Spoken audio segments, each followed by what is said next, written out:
تو اب تو آپ اس کو قربانی دیں گے تو آپ شرعی تقاضوں کو پورا نہیں کر رہے، لہذا آپ کی قربانی درست نہیں ہوگی. کیونکہ دیکھیں اگر اس شخص نے 10 جانور لائے اور اب اس کے پاس یعنی 70 حصے آ گئے تھے، مثال کے طور پر 70 بندوں نے اس کو دیا، اب 10 جانور بن گئے، تو اس نے جو ہے نا وہ 10 جانور لائے اور لا کر اس نے بس ذبح کر دیے، تو اس طرح تو درست نہیں ہوا. کیونکہ اب اس کو پہلے خاص کرنا پڑے گا کہ اس جانور کے اندر یہ بندہ ہے، اس بندے کا حصہ ہے. اب ہاں اگر بکرا کر رہے ہیں تو اس کے اندر تو اس چیز کی حاجت نہیں ہوتی، لیکن اب بھی اگر کئی بکرے ہیں اور بکروں کی نشاندہی نہیں کی گئی اور ایسے ہی ذبح کر دیے اور بعد میں اس کو دے دیا جناب یہ تمہارا، یہ تم لے جاؤ، یہ تم لے جاؤ، یہ تم لے جاؤ، جس کی مرضی جو مرضی لے جائے، تو یہ درست نہیں ہوگا. کیونکہ اس کے اندر جس طرح بندے کا خاص ہونا ضروری ہے، جانور کا خاص ہونا بھی کیا ہے، ضروری ہے. تو اب اگر آپ دیکھیں کہ وہ شخص صحیح طریقے سے کے مطابق قربانی کرتا ہے تو پھر ٹھیک ہے، پھر آپ اس پر اعتماد کرنا چاہیے اور اس سے یہ ساری چیزیں پوچھ لی جائے نا. ایسے نہیں ہر ایک کو دے دیا، قربانی کوئی عام سی چیز تھوڑی ہے کہ ہم بس دکاندار کو کہہ کر بس پیسے دے کے آ جائیں، نہیں، بلکہ آپ اس سے پوچھیں کہ تم کیسے کرتے ہو. ہاں اگر آپ نے پوچھا، آپ نے اعتماد کیا، اب اگر اس نے غلط کر دیا تو وہ اس پہ آئے گا. آپ کی طرف سے اطمینان ہونا چاہیے، شرعی تقاضے پورے ہونے چاہیے. باقی جہاں تک تعلق کھال کا ہے تو کھال جو ہے نا یہ صدقہ کرنا ہوتی ہے کسی بھی فقیر کو. اگر آپ اپنے مصرف میں لاتے ہیں تو پھر علماء فرماتے ہیں کہ اس سے ایسی چیز بنائی جائے جو باقی رہنے والی ہو.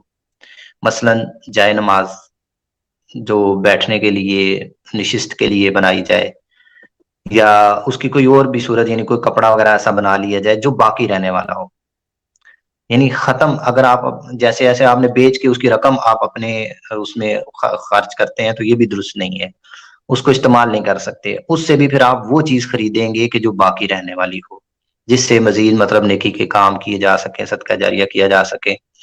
ادروائز بہتر یہ ہوتا ہے کہ وہ فقیر کو صدقہ کر دیا جائے. ہاں اگر اور کسائی کو بھی نہیں دے سکتے بطور اجرت، بعض لوگ یہ دکاندار کو تو کہہ دیتے ہیں بھائی ٹھیک ہے تم ذبح کر دینا، تو اس کو پیسے بھی دے رہے ہوتے ہیں اور اس کو کہہ رہے ہوتے ہیں کہ بھائی یہ کھال بھی تمہاری ہے، تو یہ بطور اجرت ہو جاتی ہے. اس کو آپ بطور اجرت نہیں دے سکتے، نہ مسجد کے امام کو بطور اجرت دے سکتے ہیں.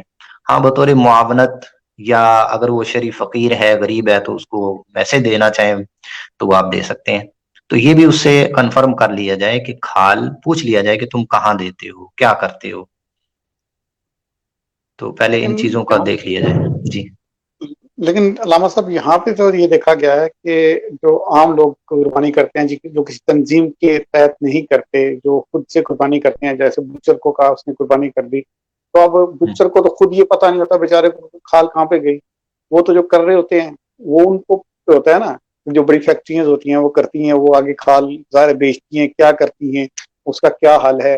اس کے علاوہ جو قربانی تو قربانی ہوگی، ہم جو کہہ لیں حقیقہ وغیرہ کرتے ہیں، اس کا بھی کھال کا پتہ ہی نہیں چلتا کدھر گئی ہے. ٹھیک ہے، اس کے بارے میں کیا ہوتا ہے؟ اس کا تو عام بندے اس کو میں تو پتہ ہی نہیں ہوتا کہ کھال جو ہے ہاں قربانی دیکھیں گئی کدھر. جیسے یہاں پہ ہے نا، اس میں قربانی میں کوئی حرج نہیں آئے گا. جہاں عرف دیکھا جاتا ہے نا، دیکھیں اگر یہاں پہ عرف یہ ہے کہ بھائی وہ جو ذبح کرنے والا ہوتا ہے وہ کھال وہ لے جاتا ہے، اس کو کوئی مطلب نہیں ہوتا، تو پھر ٹھیک ہے، اس میں کوئی حرج نہیں ہے. وہ فیکٹری والے لے جاتے ہیں، گورنمنٹ والے لے جاتے ہیں، یا کوئی بھی لے جاتا ہے، تو اس میں کوئی قربانی میں تو اس میں کوئی حرج نہیں ہے. لیکن جہاں پہ ایسی صورت ممکن ہے کہ آپ کھال حاصل کر سکتے ہیں اور اس کا یا اس کا مصرف بتا سکتے ہیں، تو پھر وہاں بھی مصرف آپ اس کو بتائیں. تو یہاں پہ جیسے ہے تو یہاں پہ آپ کوئی مسئلہ نہیں، اس میں کوئی حرج نہیں. یعنی اگر یہاں پہ جو ہے وہ کھال اگر کسی غیر مسلم کے پاس بھی چلی جاتی ہے، وہ خود سے استعمال جی کرتا ہے، تو اس میں بھی کوئی حرج نہیں ہوگا، کوئی حرج ظاہر ہے نہیں یہاں. ہے.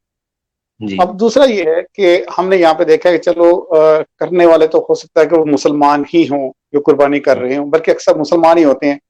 جو یو کے جی میں تو ایسا ہی ہے، تو باقی دوسرے کنٹریز میں کچھ پرابلمس ہوں گی، یہ والی لوگوں کو خود بالکل کرنی ہے. پڑتی ہوں گی. تو یہاں پہ یہ جو مسئلہ ہے کہ یہاں پہ تو مسلمان کرتے ہیں قربانیاں، اس کے بعد آگے جو فیکٹریز میں کام کر رہے ہوتے ہیں وہ غیر مسلم ہوتے ہیں، ہوں وہ جو ہوتے ہیں غیر مسلمز بھی ہوتے ہیں، گوشت کرنے والے، گوشت بنانے والے، فیکٹری میں کام کرنے والے. تو کیا قربانی کا گوشت جو ہے ان سے بنوانا، ان کے آگے استعمال کرنا، یہ کیسے شرعی حیثیت؟ دیکھیں اس میں شرعی مسئلہ یہ ہے کہ چاہے قربانی کا گوشت ہو یا کوئی اور گوشت ہو، جانور ذبح ہونے سے لے کے مسلمان تک پہنچنے میں وہ مسلمان کی نظر سے اوجل نہ ہو. اگر وہ مسلمان کی نظر سے اوجل ہو گیا تو اب یہ کھانا درست نہیں ہے. اب دیکھیں اس کی ایک ایک تو صورت یہ ہو سکتی ہے، دو صورتیں ہو سکتی ہیں. ایک تو یہ ہے کہ وہاں ذبح کیا اور مسلمان وہاں موجود تھے اور کافر بھی ساتھ کام کر رہے تھے، لیکن مسلمان وہاں موجود تھا، اس کی نگرانی میں ہوا، تو پھر ٹھیک ہے، پھر کھا سکتے ہیں. لیکن اگر ان کو دے دیا گیا اور وہی لوگ کاٹ رہے ہیں، مسلمان نہیں دیکھ رہا، اوجل ہو گئے مسلمان کی نظر سے، وہی کاٹ رہے ہیں وہی، تو اب جو ہے درست نہیں ہوگا اس کے لیے کھانا. آپ جیسے گاڑیوں میں بھی لوڈ ہوتے ہیں، لوڈ ہو کے جا رہا ہے، اگر مسلمان گاڑی میں مسلمان ساتھ ہے تو پھر ٹھیک ہے.